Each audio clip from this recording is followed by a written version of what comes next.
Hi guys, and welcome to my Uriel Summon Caster build. The idea behind this build is simple. I want my summons doing as much of the work as possible. That means combining Uriel's demons with my companions so they can work together to hunt down and destroy the enemies around me, while I hang back and focus on casting abilities and building Brimstone quickly for that glorious AoE nuke. I've done a lot of research and testing to find out whether this kind of playstyle is actually possible, and the short answer is yes, to an extent. There are some important limitations though, which we'll cover throughout the video. So let's get into the build and see just how powerful Uriel's Legion can really be. Uriel's demons are autonomous support summons rather than traditional damage dealing companions. They cannot equip companion mods or weapons. Instead, their real value comes from crowd control, orb generation, weapon buffs, and helping you charge Brimstone. Once unlocked, the demons automatically follow Uriel. If one of those dies, it will return naturally after roughly 60 seconds, or it can be resurrected immediately by casting Remedium. Demonium drains a portion of their health, so casting Remedium regularly becomes an important part of the build's rotation. For the first part of the guide, I'm going to break down each of the three demons, which will give us a better understanding of Uriel's kit, what each demon contributes, and how they all interact with one another. First up, we have Caternach, the demon associated with Uriel's first ability in Vythalis. Caternach periodically attacks nearby enemies with its chains. It has an initial targeting range of around 15 meters and can link together up to 5 enemies at a time. The chains have a base duration of 10 seconds and apply a 50% slow, which scales with ability strength. At 190% of strength, that slow reaches its maximum of 95%. The most important part of Caternach's kit is its damage sharing effect. Whenever you damage one of the chained enemies, 100% of that damage is also dealt to every other enemy connected by the same chain. This works like a smaller, autonomous version of Kullervo's collective curse. You can focus your attacks on the easiest target to hit, and that damage will be copied across the entire group. Caternach also deals a small amount of damage over time, which scales with ability strength. However, its personal damage is fairly modest, so its real value comes from the crowd control ability and the ability to copy your damage. Killing chained enemies also helps charge Brimstone. In terms of scaling, strength improves Caternach's slow and its own damage, but it does not increase the amount of damage being shared. Duration keeps enemies chained for longer, while range increases its initial targeting and linking radius. Next up, we have Gulphagor, the demon associated with Uriel's second ability, Remedium. Gulphagor periodically searches for an enemy within approximately 12 meters. Once it selects a target, it flies towards them, latches onto their head, and crowd controls them for around 10 seconds. It can search for a new target approximately every 4 seconds and deals a modest amount of damage while attached. The main value of Gulphagor comes from what happens when its target is killed. Killing the affected enemy creates a damaging heat circle, helps charge Brimstone, and forces additional health and energy orbs to drop. At 100% ability strength, Gulphagor provides a 300% health orb drop chance, effectively giving us 3 guaranteed health orbs, as well as a 100% chance of receiving an energy orb. These values scale with ability strength, so at 200% strength we can receive approximately 6 health orbs and 2 energy orbs from a single target. This makes Gulphagor incredibly valuable for sustaining the build's health and energy, allowing us to cast abilities regularly even if we decide to sacrifice some ability efficiency. In terms of scaling, strength increases Gulphagor's damage, the damage of its heat circle, and most importantly the number of health and energy orbs it can generate. Duration keeps it attached to its target for longer, while range helps it find enemies more reliably. Its personal damage is still fairly modest, but the crowd control, orb generation, and Brimstone make Gulphagor an extremely useful part of Uriel's summon caster build. Finally, we have Vythalis, the demon associated with Uriel's third ability, Demonium. Rather than directly focusing on combat, Vythalis interacts with the corpses of defeated enemies. Approximately every 12 seconds, it converts an eligible corpse into a floating demonium room, with up to around 3 rooms available at a time. These rooms also appear on the minimap with a distinctive circular symbol, making them easier to locate. When Uriel or one of his allies collects a rune, it grants additional fire rate and heat damage on their firearms. At 100% ability strength, the rune provides approximately 30% fire rate and 30% heat damage for around 10 seconds. Collecting the rune also helps charge Brimstone. In terms of scaling, ability strength increases both fire rate and heat damage bonuses, while duration allows the weapon buff to remain active for longer. Range is less important for Vythalis, as its performance depends more on the availability of corpses and how quickly the runes are collected. It is important to remember that Vythalis' buff generally applies to guns rather than melee weapons. The additional heat damage can also combine with other elements already installed on your weapon, potentially changing its elemental combinations. Because of this, you should check how your buff interacts with your weapon's existing setup. Vythalis' personal damage may not be particularly impressive, but that isn't its purpose. Its real value comes from enhancing our firearms, supporting our allies, and helping us build Brimstone more quickly, making it another important part of Uriel's summon caster build. Now that we understand how Uriel's demons interact with the Warframe and his abilities, let's move on to the build. I'm going to begin with the Aura slot and explain how Summoner's Wrath interacts with Uriel. The demon's standard passive attacks technically count as summon damage, so they receive numerical damage bonus provided by the mod. Gulphagor's Latch also benefits from Summoner's Wrath, more specifically the 750 damage over time that Gulphagor deals while attached to his target is increased by the Aura. However, active commands and ability effects do not receive this bonus. For example, spectral souls released by casting Demonium are treated as Uriel's ability damage rather than autonomous summon damage, so they are unaffected by Summoner's Wrath. The Aura also does not increase Caternach's shared copy of our damage, Gulphagor's orb generation, or the fire rate and heat damage buffs provided by Vythalis. It only increases the demon's direct personal damage, and as we've already discussed, that damage is relatively modest. So although Summoner's Wrath does work with Uriel's demons, its actual impact is more limited than the description might initially suggest. Summoner's Wrath has a much more direct interaction with our regular companions. It increases the damage dealt by sentinels, mowers, hounds, kubros, kavats, predecites and other standard companions. This additional damage can also stack with faction multipliers and damage boosting abilities such as Roar. For this build, we're going to be using Duplex Bond on our Nautilus Prime, allowing us to create additional companion clones that will also benefit from the Summoner's Wrath. I'll go over the companion build later on in the video. I also carried out extensive testing with Corrosive Projection and Growing Power. However, if your goal is to create the most powerful minion army possible, Summoner's Wrath is definitely the best choice for the Aura slot.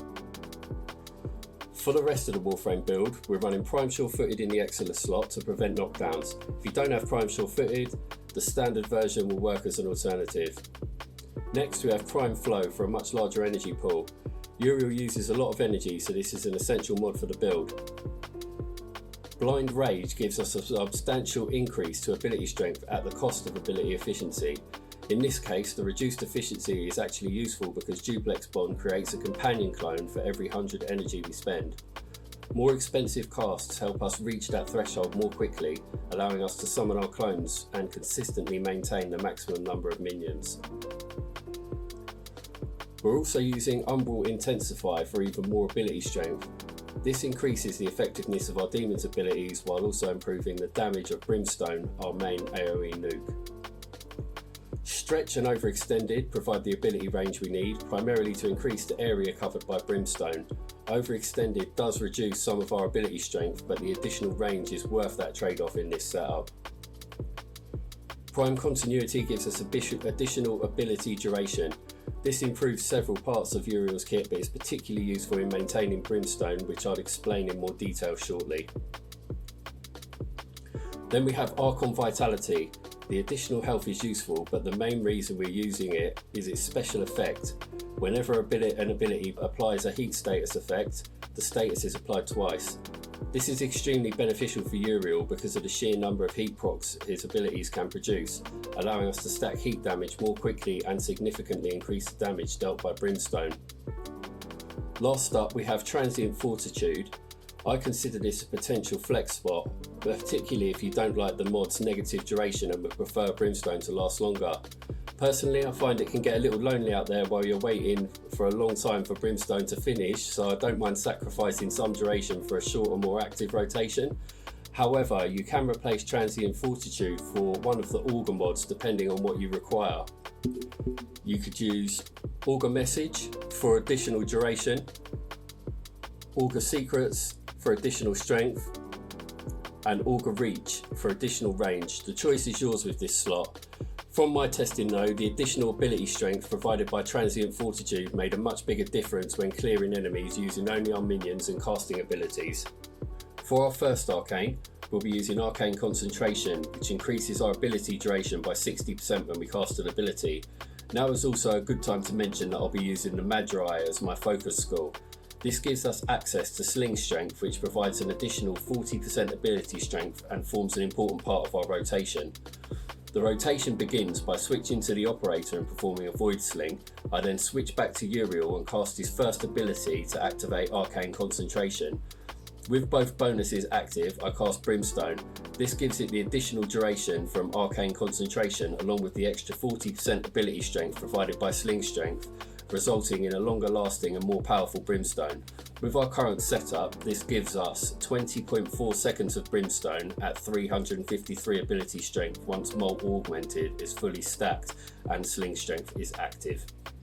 For our second Arcane, I really wanted to use Arcane Camisado, however there is an issue of how this fits into the particular rotation. The ability strength accumulated through Arcane Camisado is consumed by the next ability you cast. Because we cast Uriel's first ability to activate Arcane Concentration before using Brimstone, that first ability consumes the Camisado stacks. That means the additional ability strength isn't available when we cast Brimstone, which makes the Arcane far less useful for this setup. I also thoroughly tested the increased summon movement speed from Arcane Camisado across a variety of different runs.